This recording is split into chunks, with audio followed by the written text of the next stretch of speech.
에서더 4장입니다. 1절부터 17절까지 읽겠습니다. 에서더 4장. 모르드게가 이 모든 일을 알고 자기의 옷을 찢고 굵은 배 옷을 입고 재를 뒤집어 쓰고 성중에 나가 대성통곡하며 대궐문 앞까지 이르렀으니 굵은 베옷을 입은 자는 대궐문에 들어가지 못함이라.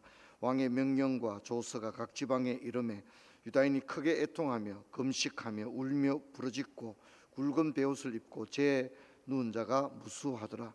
에스더와 시녀와 네시가 나가 전하니 왕후가 매우 근심하여 입을 의복을 모르드게에게 보내어 그 굵은 베옷을 벗기고자 하나 모르드게가 받지 아니하는지라. 에스더가 왕의 의명으로 자기에게 가까이 하는 네시 하닥을 불러 명령하여 모르드게에게 가서 이것이 무슨 일이며 무엇 때문인가 알아보라 하며 하닥이 대궐문 앞 성중 광장에 있는 모르드게에 이르니 모르드게가 자기가 당한 모든 일과 하만이 유다인을 멸하려고 왕의 금고에 바치기로 한 은의 정확한 액수를 하닥에게 말하고 또 유다인을 진멸하라고 수산궁에 내린 조서 초본을 하닥에게 주어 에스더에게 보여 알게 하고 또 그에게 부탁하여 왕에게 나아가 그 앞에서 자기 민족을 위하여 간절히 구하라 하니 하닥이 돌아와 모르드게 말을 에스더에게 알림해 에스더가 하닥에게 이르되 너는 모르드게에게 전하기를 왕의 신하들과 왕의 각 지방 백성이 다 알거니와 남녀를 막론하고 부름을 받지 아니하고 안뜰에 들어가서 왕에게 나가면 오직 죽이는 법이요 왕이 그자에게 금규를 내밀어야 살 것이라. 이제 내가 부름을 입어 왕에게 나가지 못한 지가 이미 30일이라 하라 하니라. 그가 에스더의 말을 모르드게에게 전하매 모르드게가 그를 시켜 에스더에게 해답하되 너는 왕궁에 있으니 모든 유다인 중에 홀로 목숨을 건지리라 생각하지 말라. 이때 내가 만일 잠잠하여 말이 없으면 유다인은 다른 데로 말미암아 노임과 구원을 얻으려니와 너와 내 아버지 집은 멸망하리라. 내가 왕후의 자리를 얻은 것이 이때를 위함이 아닌지 누가 알겠느냐 하니 에스더가 모르드게에게 해답하여 이르되 당신은 가서 수산에 있는 유다인을 다 모으고 나를 위하여 금식하되 밤낮 3일을 먹지도 말고 마시지도 마소서. 나도 나의 시녀와 더불어 이렇게 금식한 후에 규례를 어기고 왕에게 나가리니 죽으면 죽으리이다 하니라. 에스더가 가서 모르드게가 가서 에스더의 명령한 대로 다 행하니라. 아멘. 우리 인사합시다. 반갑습니다. 잘 주무셨죠? 오늘은 추수감사 주일입니다. 오늘 추수감사 헌금으로 드리는 추수감사 헌금은 방글라데시 치타공에 있는 선교센터 안에 조이풀 교회 건축을 위해서 헌금의 일부가 사용되어집니다. 또 오늘 추수감사 주일에 또 강단에 또 과일이나 곡식을 바칠 분들은 또 가져오시면 좋겠고요.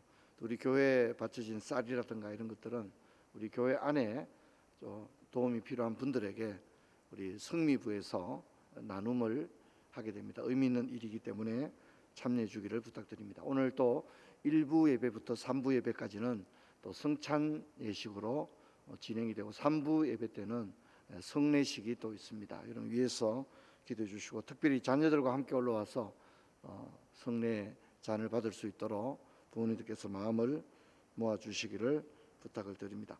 성도 여러분, 이제 페르시아의 유다인들은 모두가 죽게 되었습니다. 사건이 빠르고 긴급하게 전개되고 있습니다. 아수에르가 유다인의 진멸하는 조서를 왕의 그 반지로 이제 서명을 하게 되었습니다. 또 왕의 조서가 각 민족의 언어로 작성되고 조서의 초본이 모든 민족에게 반포되었습니다. 하만이 자신의 높아진 지위를 이용해서 월권을 행사하는데 이제 하만이 그 기소 내용을 보게 되면 어떤 민족이 있는데 자기들의 법률만을 고집하고 있다. 근데 그 법률은 만인의 법률과는 이렇게 충돌이 되는 것이다. 그러므로 자신들만의 법률을 고집하는 저 유다인을 한 민족을 진멸해야 되겠다 하는 그런 내용입니다. 그리고 이 일을 위해서 이 하만은 왕에게 은 1만 달란트를 내놓게 되는데 이 은 1만 달란트가 오늘날로 치게 되면 333톤의 은이라고 합니다. 금액은 약 1천억인데 이거는 금액을 추정하기는 좀 어렵습니다.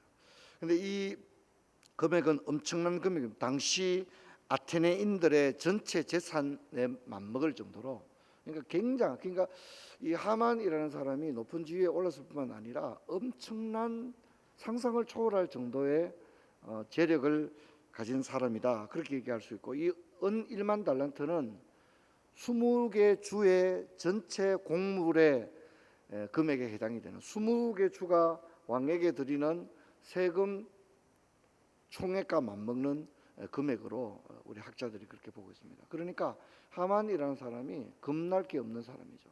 엄청난 재력가에다가 또 아하수에로부터 이인자의 칭호를 입었으니 하만이 무서울 게 하나도 없는 것입니다.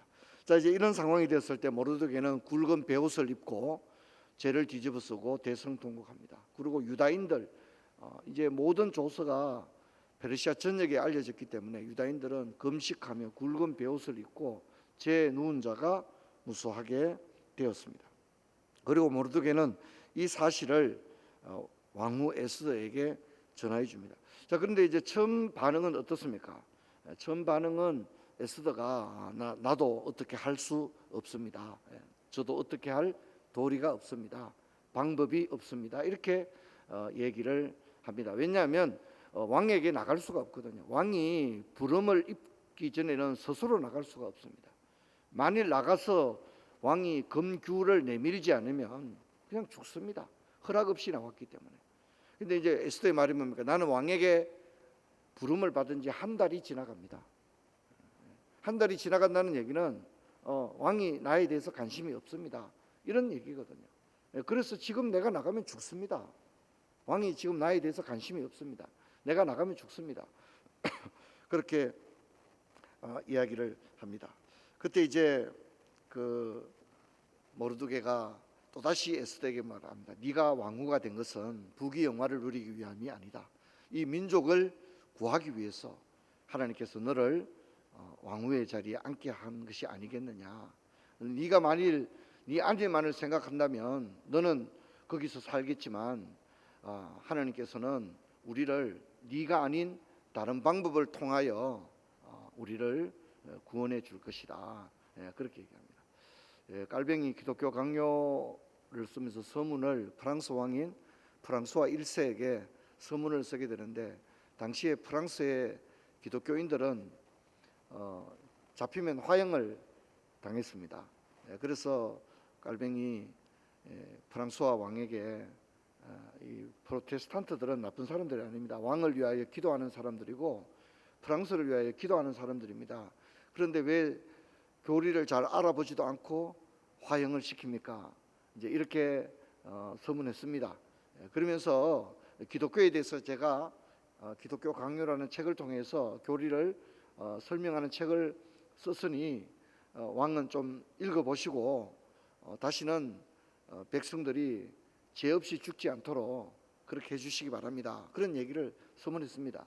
그리고 이제 마지막에 가서 갈뱅이 의미 있는 얘기를 합니다. 지금 모르드게 했던 얘기를 합니다. 만일 왕이 우리를 그렇게 죽인다면, 그리고 우리를 이렇게 우리의 신앙을 이렇게 살펴보지 않는다면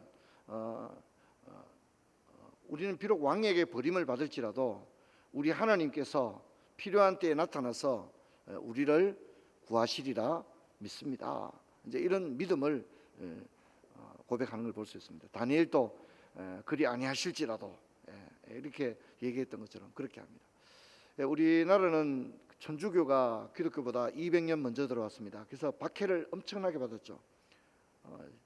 많은 사람들이 죽었습니다. 그때 정약용의 3형제가, 여러분 그 정약용, 정약전 뭐 이렇게 있지 않습니까? 그 사람들이 다 천주교인들인데 박해를 받게 되었죠. 근데 정약전의 그 아들인 정하용이 이제 왕에게 상서를 보내는데, 이게 상제상서라는 게 남아 있습니다. 그 상제상서에 보면 천주 신앙은 결코 왕을 해롭게 하는 신앙이 아닙니다. 천주 신앙은 하늘에는 하나님을 경배하고 또 아래는 왕과 부모님을 공경하는 신앙입니다. 이제 이렇게 천주교 신앙을 설명하고 왕이여 부디 이 천주 교리를 잘 살펴보시고 더 이상 사람들이 죽지 않도록 해주시면 좋겠습니다. 또 그 이제 상제 상서의 상서죠, 그죠? 왕에게 올린 상서인데 거기 보면 우리가 제사를 드리지 않는 이유는 이렇기 때문입니다. 우리가 조상을 무시해서가 아닙니다. 우리는 조상을 결코 무시하지 않고 부모를 결코 가볍게 생각하지 않습니다. 이제 이런 그 기독교 변정이죠. 그래서 우리나라 말로서 이제 최초의 기독교 변정서라고 할 수 있는 게 상제 상서입니다. 오늘 우리가 모르드게 이야기에도 그런 얘기가 나오는 걸 볼 수 있습니다. 에스더 네가 나서서 우리를 도와주지 않는다면 네가 안 도와줘도 하나님은 다른 방법을 통해서 도와줄 것이다. 이런 얘기를 합니다. 사랑하는 성도 여러분, 우리도 믿었던 사람에게 배신을 당하고 믿었는데 아무런 도움을 받지 못할 때가 있습니다. 여러분, 그러면 그것은 하나님이 내게 허락하신 것이 아니라고 생각하시면 됩니다. 여러분, 하나님께서는 반드시 어떤 방법을 통해서든지 우리를 능히 도울 수 있는 하나님이신 줄로 믿습니다. 그래서 낙심하지 마십시오. 어떤 사람을 믿었는데 전혀 나한테 도움을 주지 않습니다. 그러면 낙심하지 마십시오.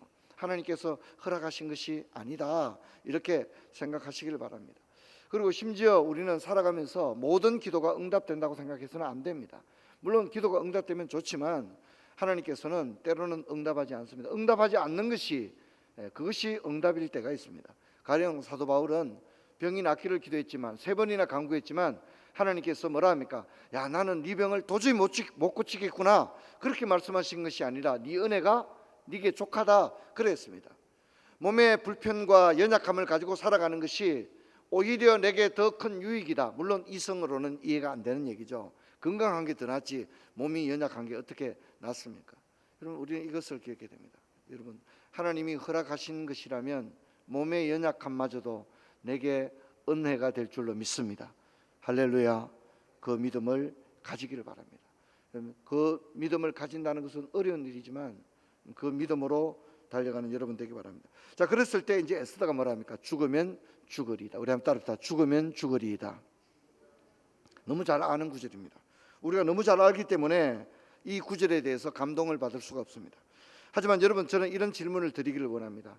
여러분, 우리는 평생에 40일 새벽 기도를 우리가 이번에 20번째 이렇게 하지만 내 평생에 나는 죽으면 죽으리라는 기도를 한번 해본 적이 있는가? 나는 죽으면 죽으리다. 주여, 주여, 내 생명도 주님 가져가신다면 내어놓겠습니다. 그럼 우리가 그렇게 한번 기도해 본 적이 있느냐고 에스더는 독자들에게 묻고 있는 겁니다. 대부분 내가 사는 기도를 합니다. 죽으면 죽으리라는 기도를 우리는 하지 않죠. 주여, 살아도 내가 살아야 되겠습니다. 아니, 나는 꼭 살아야 되겠습니다. 나만이라도 살아야 되겠습니다. 나는 살아야만 합니다. 우리는 그렇게 얘기합니다. 하나님, 나는 반드시 성공해야 됩니다. 그렇게 기도하는 것입니다. 하지만 우리는 이 장면에서 예수님의 모습을 떠오르게 됩니다. 우리 예수님도 아버지의 내 뜻대로 마시고 아버지의 뜻대로 하옵소서, 그렇게 기도했습니다. 그 기도는 무슨 기도입니까? 죽으면 죽으리이다 라는 기도입니다. 사도 바울도 그렇게 말했습니다. 주 예수께 받은 바 은혜의 사명 복음 전가하는 일을 마치려면 나의 생명조차 조금도 아까운 것으로 여기지 않느라 그랬습니다. 예루살렘에 올라가면 죽는데 올라가지 말라고 그러는데 복음 전가하는 일을 마치려면 나의 생명도 조금도 아끼지 않는다. 나는 결박당한 것뿐만 아니라 죽을 것도 각오하였노라, 그렇게 이야기합니다.